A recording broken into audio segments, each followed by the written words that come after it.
بسم الله الرحمن الرحیم. ملګرو څنګه جل خیر برابر یې. بس د منیر دی اشر وینا یې کړې وه، کوټه یې سپړلستې وه، پای کې بینش بدلو. بس خاوره تېنه ملګرو د شپې لر کړې وه. بس سهار مو په شروع کړه، د ټول نه روم بیا ښه چاڼه وچه چاڼه لر کړه، بیا ښه تېنه لاړې لر کړو، بیا تختبنه ښه تېنه لر کړو. بس دا د کلي حالات دي. په دې کې هغه د چیو ته اوس کله چې دوباره خبرې یو بینچ چې کوم څښا شوی هغه ته یې لر کړو، دا بل بینچ هغه پکې کېدو. دا کسان لوګیا دي، کار کوي ټوټله مونږ.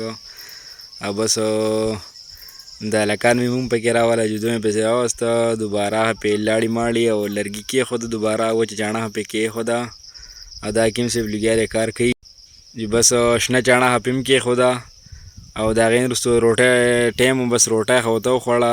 بیا د مانځه ټایم و، رالو جومات ته مونځ ښه پکې وکړو. چې د مانځه نه څنګه لاړو، منشي چای راوباسلو، وایي چای ورته رومبۍ وڅښئ، کار به وروستی کوو وایي. او بس دغه شانتې هلکانو پرې خاوره شروع کړه، چې بس دره زغرب خاته، بس خاوره ښه پرې وغورځوله. او بس دغه دی ماشاءالله خاوره پرې پوره شوه. بیا د مازدیګر مانځه ټایم و، بس دوی خاوره پوره شوې ده، نور پکې هسې هم کار نه کېږي. دغه زموږ نننی ولاګ و. او بس چې څنګه ماښام مونځ راکړو، منشي روټۍ بس تیاره ده وایي.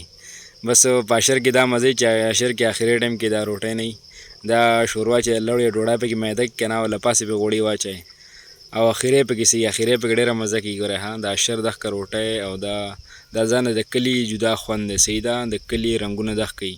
او په اخري کې بل یو پیس درکړي. او دا زموږ ولاګ و.